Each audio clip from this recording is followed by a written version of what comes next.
Good evening అండి. So మనం ప్రతిరోజు ఆంధ్రప్రదేశ్ కరెంట్ అఫైర్స్ అనేవి గ్రూప్ 1 మరియు గ్రూప్ 2 పర్స్పెక్టివ్స్లో డిస్కస్ చేసుకోవడం జరుగుతుంది. అండ్ అదేవిధంగా ఈరోజు కూడా కొన్ని ఇంపార్టెంట్ కరెంట్ అఫైర్స్ టాపిక్స్ అనేవి మనం వన్ బై వన్ డిస్కస్ చేసుకునే ప్రయత్నం చేద్దాం. సో ఫస్ట్ టాపిక్ ఏంటి అంటే రేషన్ పంపిణీకి ఆంధ్రప్రదేశ్లో ఈ సెంట్రల్ బ్యాంక్ డిజిటల్ కరెన్సీ విధానాన్ని ప్రవేశపెట్టనుంది ఆంధ్రప్రదేశ్ ప్రభుత్వం. మనకి ఎగ్జామ్ పాయింట్ ఆఫ్ వ్యూలో ఈ సెంట్రల్ బ్యాంక్ డిజిటల్ కరెన్సీ అనేది చాలా చాలా ఇంపార్టెంట్. ముఖ్యంగా ఈ సెంట్రల్ బ్యాంక్ డిజిటల్ కరెన్సీ అనేది ఒక రకంగా వర్చువల్ కరెన్సీ, లేదంటే దీన్నే క్రిప్టో కరెన్సీ అని కూడా మనం పిలుచుకోవచ్చు అనమాట. సో పర్టికులర్గా ఇప్పుడు ఈ వర్చువల్ కరెన్సీస్ ఏవైతే ఉన్నాయో ఇండియాలో, ఈ వర్చువల్ కరెన్సీస్ అనేవి నాట్ లీగల్ టెండర్ అనమాట. They are not being recognised as a legal tender. So legal tender అంటే ఏంటి అంటే any currency which is backed by the central bank అనమాట, బ్యాక్డ్ బై ద గవర్నమెంట్ అనమాట, రైట్? సో ఈ virtual currencies, cryptocurrency, for example best example is bitcoin కూడా ఒక రకంగా ఒక క్రిప్టో కరెన్సీ. బిట్ కాయిన్ అనేది క్రిప్టో కరెన్సీ, లేదంటే ఇదే వర్చువల్ కరెన్సీ అని అంటారు. And they are not being backed by the central government, they are not being backed by the RBI. అంటే ఆర్బీఐ కానీ సెంట్రల్ గవర్నమెంట్ కానీ ఎట్టి పరిస్థితుల్లో ఈ వర్చువల్ కరెన్సీస్ ఏవైతే ఉంటాయో ఆ వర్చువల్ కరెన్సీస్ అనేవి ఈ సెంట్రల్ బ్యాంక్ కానీ ఆర్బీఐతో కానీ ఎట్లాంటి సంబంధం లేదు. బట్ ఈ వర్చువల్ కరెన్సీస్ ఏవైతే ఉన్నాయో అవి లీగలా ఇల్లీగలా ఇండియాలో అనే మెయిన్ క్వశ్చన్ మనకు వస్తుంది అనమాట. అంటే బిట్ కాయిన్స్ లాంటి ఎవరైనా బిట్ కాయిన్స్ లేదంటే ఇంకా వర్చువల్ కరెన్సీస్ ఏవైతే ఉన్నాయో అవి ఇండియాలో లీగలా ఇల్లీగలా అంటే ఇండియాలో ఆ కాయిన్స్ అనేవి లీగల్. సో అవి లీగల్. అండ్ ఇన్ఫ్యాక్ట్ ఈ వర్చువల్ కరెన్సీస్ ఏవైతే ఉంటాయో వాటిలో ట్రేడ్ చేసినా కూడా అరౌండ్ 30% ఆఫ్ ట్యాక్స్ కూడా ఇంపోజ్ చేయడం జరుగుతుంది గవర్నమెంట్ దానిపైన. సో అందువల్ల వర్చువల్ కరెన్సీస్ అనేది legal. This matter is settled. అయితే ఈ వర్చువల్ కరెన్సీస్ అనేవి లీగల్ టెండరా కాదా అనేదే ముఖ్యమైన విషయం అనమాట. ఇప్పుడు మన దగ్గర కరెన్సీ ఉంది, currency is a legal tender. ఎందుకు ఇది లీగల్ టెండర్ అంటే it is being backed by the Reserve Bank of India అనమాట. So Reserve Bank of India ఈ కరెన్సీ నోట్స్ని ఇష్యూ చేస్తుంది. అండ్ అదేవిధంగా ఇది కరెన్సీ నోటు ఒక రకంగా రిజర్వ్ బ్యాంక్ ఆఫ్ ఇండియా పైన ఒక లయబిలిటీ అనమాట, రైట్? సో అయితే ఈ సెంట్రల్ బ్యాంకే, అంటే మనకి సెంట్రల్ బ్యాంక్ ఇండియాలో reserve Bank of India, right? So ఈ సెంట్రల్ బ్యాంకే ఒక రకంగా వర్చువల్ కరెన్సీని ఇష్యూ చేస్తే, దాన్ని ఏమని పిలుస్తారు? సెంట్రల్ బ్యాంక్ ఇష్యూ చేసిన వర్చువల్ కరెన్సీనే ఈ సెంట్రల్ బ్యాంక్ డిజిటల్ కరెన్సీ అని కూడా పిలుస్తారు అనమాట. ఈ సెంట్రల్ బ్యాంక్ డిజిటల్ కరెన్సీ ఏదైతే ఉంటుందో ఇది లీగల్ టెండర్ అనమాట. లీగల్ టెండర్ అంటే ఏంటంటే it is being backed by the Reserve Bank of India, right? So ఇండియాలో ఈ సెంట్రల్ బ్యాంక్ డిజిటల్ కరెన్సీ అనేది లీగల్ టెండర్. అంటే బెస్ట్ ఎగ్జాంపుల్ చెప్పాలంటే ఫర్ ఎగ్జాంపుల్ పేటిఎం కానీ ఫోన్పే కానీ ఇట్లాంటి వ్యాలెట్స్ కూడా ఉంటాయి అనమాట. మనకి బ్యాంక్ అకౌంట్ కాకుండా వ్యాలెట్స్లో కూడా ఉంటాయి. మీరు బ్యాంక్ అకౌంట్ నుంచి ఈ వ్యాలెట్స్లోకి మనీ ట్రాన్స్ఫర్ చేసుకోవచ్చు. అండ్ ఈ వ్యాలెట్లో ఉన్న మనీతో మీరు పర్చేజెస్ కూడా చేయొచ్చు, రైట్? సో అలాగే ఈ సెంట్రల్ బ్యాంక్ డిజిటల్ కరెన్సీ ఏదైతే ఉందో ఇది మీ బ్యాంక్ అకౌంట్స్తో సంబంధం లేకుండా వ్యాలెట్స్ క్రియేట్ చేసుకుని ఇండివిజువల్గా ఆ వ్యాలెట్స్లో ఈ సెంట్రల్ బ్యాంక్ డిజిటల్ కరెన్సీ ఈ రూపీ ఏదైతే ఉంటుందో, మనీ ఏదైతే ఉంటుందో దాంతో కన్జ్యూమర్స్ స్పెండ్ చేయొచ్చు అనమాట. ఇది సెంట్రల్ బ్యాంక్ డిజిటల్ కరెన్సీ యొక్క ఐడియా. ఈ సెంట్రల్ బ్యాంక్ డిజిటల్ కరెన్సీ అనేది వర్చువల్ కరెన్సీ అండ్ ఇది లీగల్ టెండర్ కరెన్సీ అనే విషయాన్ని మనం అర్థం చేసుకోవాలి. ఇప్పుడు ఈ రేషన్ కార్డ్ అంటే పబ్లిక్ డిస్ట్రిబ్యూషన్ సిస్టమ్కి అండ్ దాంతోపాటు ఈ సెంట్రల్ బ్యాంక్ డిజిటల్ కరెన్సీకి మధ్యలో ఉన్నటువంటి రిలేషన్ ఏంటి అనే విషయాన్ని కూడా మనం అర్థం చేసుకుందాం. అండ్ ఎందుకు ఆంధ్రప్రదేశ్ ప్రభుత్వం ఈ పబ్లిక్ డిస్ట్రిబ్యూషన్ సిస్టంలో భాగంగా సెంట్రల్ బ్యాంక్ డిజిటల్ కరెన్సీని ఇంప్లిమెంట్ చేయాలని చూస్తుంది.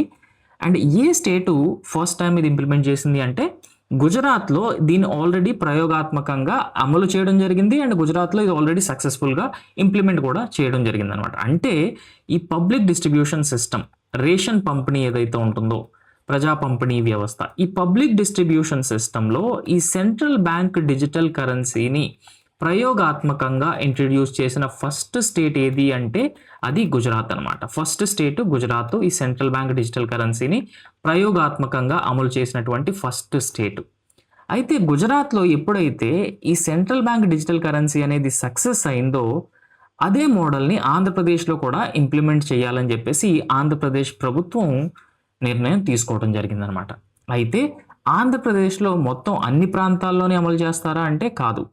ఎలా అయితే గుజరాత్లో ప్రయోగాత్మకంగా దీన్ని అమలు చేస్తున్నారో అండ్ అదేవిధంగా ఆంధ్రప్రదేశ్లో కూడా విజయవాడ, విశాఖపట్నం నగరాల్లో ఫస్ట్ టైము ఈ సెంట్రల్ బ్యాంక్ డిజిటల్ కరెన్సీ అనేది ఒక పైలట్ ప్రాజెక్ట్ లాగా ఇంప్లిమెంట్ చేయాలని చెప్పేసి ఆంధ్రప్రదేశ్ ప్రభుత్వం ఒక నిర్ణయం తీసుకోవడం జరిగింది. వెరీ వెరీ ఇంపార్టెంట్ అనమాట. సో మనం ఈ సెంట్రల్ బ్యాంక్ డిజిటల్ కరెన్సీ అంటే ఏంటి, దాన్ని ఎలాగ రేషన్ పంపిణీకి లింక్ చేస్తారనే విషయాన్ని కూడా అర్థం చేసుకుందాం. అండ్ దాంతోపాటు ఇంకొక ముఖ్యమైన నిర్ణయం ఏంటి అని అంటే ఈ మధ్యాహ్న భోజన పథకం. ఈ మధ్యాహ్న భోజన పథకం ఏదైతే ఉందో ఆంధ్రప్రదేశ్లో దీన్నే డొక్కా సీతమ్మ మధ్యాహ్న భోజన పథకం అని పిలుస్తారు అనమాట. డొక్కా సీతమ్మ మధ్యాహ్న భోజనం పథకం అని పిలుస్తారు. అయితే కేంద్ర ప్రభుత్వం దీన్ని ఏమని పిలుస్తుంది అంటే పిఎం పోషణ్ అనమాట, లేదంటే పిఎం పోషణ్ శక్తి నిర్మాణ్ అని కూడా పిలుస్తారనమాట. ఇది సెంట్రల్ గవర్నమెంట్ లెవెల్లో పిఎం పోషణ్ శక్తి నిర్మాణ్, లేదంటే Dokka Seethamma mid day meal scheme. ఈ పిఎం పోషణ్ అనేది ఏదైతే ఉందో ఇది ఒక రకంగా సెంట్రల్లీ స్పాన్సర్డ్ స్కీమ్ అనమాట. సో ఇది centrally sponsored scheme, right. So centrally sponsored scheme అంటే ఏంటంటే అగైన్ ద ఫండింగ్ ప్యాటర్న్ అనేది 60-40, అంటే సెంట్రల్ గవర్నమెంట్ 60% ఫండింగ్ ఇస్తే స్టేట్ గవర్నమెంట్ 40% ఫండింగ్ అనేది ఇవ్వడం జరుగుతుంది ఏదైనా ఒక స్కీమ్కి. అండ్ ఇంప్లిమెంటేషన్ రెస్పాన్సిబిలిటీ కూడా స్టేట్ గవర్నమెంట్ పైన ఉంటుందన్నమాట. అయితే నేను ఆల్రెడీ చెప్పాను, ఈ మధ్యాహ్న భోజన పథకాన్ని ఆంధ్రప్రదేశ్లో డొక్కా సీతమ్మ మధ్యాహ్న భోజన పథకం అని పిలుస్తారు. అండ్ కేంద్ర ప్రభుత్వం లాంచ్ చేసిన పథకమే పిఎం పోషణ్ శక్తి నిర్మాణ్, లేదంటే పిఎం పోషణ్ అని కూడా పిలుస్తారు అనమాట. ఇది కూడా ఒక రకంగా మధ్యాహ్న భోజన పథకం అని మనం అర్థం చేసుకోవాలి, రైట్. సో ఇప్పుడు మనం ఈ సెంట్రల్ బ్యాంక్ డిజిటల్ కరెన్సీ అంటే ఏంటి, నేను ఆల్రెడీ బ్రీఫ్గా మీకు డీటెయిల్స్ ఇవ్వడం జరిగింది. అండ్ ఈ సెంట్రల్ బ్యాంక్ డిజిటల్ కరెన్సీ అంటే ఏంటో ఒక్కసారి మనం అర్థం చేసుకునే ప్రయత్నం చేద్దాం. కేంద్ర ప్రభుత్వం ఈ ప్రజా పంపిణీ వ్యవస్థ ఏదైతే ఉంటుందో పబ్లిక్ డిస్ట్రిబ్యూషన్ సిస్టమ్, ఈ పబ్లిక్ డిస్ట్రిబ్యూషన్ సిస్టమ్ ద్వారా పేదలకు ఇచ్చేటువంటి సబ్సిడీ మొత్తాన్ని రిజర్వ్ బ్యాంక్ ఆఫ్ ఇండియా జారీ చేసినటువంటి డిజిటల్ రూపాయి రూపంలో లబ్ధిదారుల ఖాతాకు నేరుగా పంపించడం జరుగుతుంది అనమాట. వెరీ సింపుల్ అండి. ఇప్పుడు ఈ పబ్లిక్ డిస్ట్రిబ్యూషన్ సిస్టంలో మనకి రైస్ కానీ, షుగర్ కానీ, లేదంటే పల్సెస్ కానీ ఇవన్నీ కూడా సబ్సిడైజ్డ్ ప్రైస్లో దొరుకుతాయి. ఇప్పుడు రైస్ ఉందంటే ఎయిదర్ 1 రూపీ కేజీ, లేదంటే ఫ్రీ ఆఫ్ కాస్ట్ కూడా ఇవ్వడం జరుగుతుంది కొన్ని రాష్ట్రాల్లో, రైట్. సో అదేవిధంగా షుగర్ కూడా సబ్సిడైజ్డ్ అమౌంట్, అంటే సబ్సిడీతో తక్కువ రేటుకే ఇవ్వడం జరుగుతుంది. అండ్ పల్సెస్ కూడా తక్కువ రేటుకే ఇవ్వడం జరుగుతుంది. అయితే ఇప్పుడు మార్కెట్లో రైసు 1 కిలో 40 రూపీస్ అనుకోండి, మనకి దాదాపుగా అది 1 కిలో అనేది 1 రూపాయికి కానీ లేదంటే 5 రూపీస్కి కానీ ఇవ్వడం జరుగుతుంది. ఈ డిఫరెన్స్ ఏదైతే ఉందో ఈ 35 రూపీస్, సో ఈ 35 రూపీస్ డిఫరెన్స్ ఏదైతే ఉందో 1 కేజీ రైస్, దీన్ని సబ్సిడీ అమౌంట్ అంటారనమాట. అంటే ఈ subsidy amount both central subsidy and state government subsidy, right. అయితే ఈ సెంట్రల్ గవర్నమెంట్ అంటే ఈ 35 రూపీస్లో సెంట్రల్ గవర్నమెంట్ సబ్సిడీ ఏదైతే ఉంటుందో ఆ 35 రూపీస్లో సెంట్రల్ గవర్నమెంట్ సబ్సిడీ మనం ఒక 25 రూపీస్ అనుకోండి, అండ్ స్టేట్ గవర్నమెంట్ సబ్సిడీ ఒక 10 రూపీస్ అనుకోండి. ఈ 25 రూపీస్ సెంట్రల్ గవర్నమెంట్ సబ్సిడీ కూడా ఈ సెంట్రల్ బ్యాంక్ డిజిటల్ కరెన్సీ రూపంలో ఎవరైతే లబ్ధిదారులు ఉంటారో ఆ లబ్ధిదారులకు ఇండివిజువల్గా వ్యాలెట్స్ క్రియేట్ చేసి ఆ వ్యాలెట్స్లోనే ఆ మనీ అనేది డిపాజిట్ చేయడం జరుగుతుంది అనమాట. ఆ 25 రూపీస్ కూడా ఆ వ్యాలెట్స్లో డిపాజిట్ చేయడం జరుగుతుంది. అండ్ వ్యాలెట్స్లో డిపాజిట్ చేసిన తర్వాత ఆ మనీతో ఈ బెనిఫిషరీస్ ఎవరైతే ఉంటారో వాళ్ళు ఈ ఫెయిర్ ప్రైస్ షాప్స్లోకి వెళ్ళి వాళ్ళకి కావాల్సినటువంటి వస్తువులు కొనుక్కోవడానికి ఛాన్సెస్ ఉంటాయన్నమాట. ఇది ఈ యొక్క మొత్తం కాన్సెప్ట్ మీకు అర్థమైంది అనుకుంటా. అంటే కేంద్ర ప్రభుత్వం ప్రజా పంపిణీ వ్యవస్థ ద్వారా పేదలకు ఇచ్చేటువంటి సబ్సిడీ మొత్తం ఏదైతే ఉందో, ఇక్కడ మనం ఎంత అనుకున్నాం సబ్సిడీ, ఇమాజినరీ ఎగ్జాంపుల్ అండి, ఇది జస్ట్ ఇమాజినరీ ఎగ్జాంపుల్ మాత్రమే, ఒక 25 రూపీస్ అనుకున్నాం. ఎందుకంటే ఇది ఓన్లీ రైస్కి సంబంధించింది మాత్రమే కాదు, రైస్ కానీ లేదంటే పల్సెస్ కానీ ఓవరాల్గా ఎంత సబ్సిడీ అయితే ఇస్తుందో ఒక హౌస్ హోల్డ్కి అంత సబ్సిడీ. ఫర్ ఎగ్జాంపుల్ మనం సెంట్రల్ గవర్నమెంట్ నుంచి ఒక ఫ్యామిలీకి వచ్చేటువంటి సబ్సిడీని దాదాపుగా ఒక 800 రూపాయలు అనుకోండి, నెలకి 800 రూపాయలు కేంద్ర ప్రభుత్వం నుంచి ఈ బెనిఫిషరీస్కి వచ్చేటువంటి సబ్సిడీ అనుకోండి ఒక ఫ్యామిలీకి. ఈ 800 రూపాయలు కూడా ఈ డిజిటల్ రూపాయి రూపంలో ఈ లబ్ధిదారుల డిజిటల్ వ్యాలెట్లు అనేవి క్రియేట్ చేయబడతాయి. అండ్ ఆ వ్యాలెట్లకే నేరుగా సెంట్రల్ గవర్నమెంట్ అనేది పంపించేస్తుంది అనమాట. రైట్.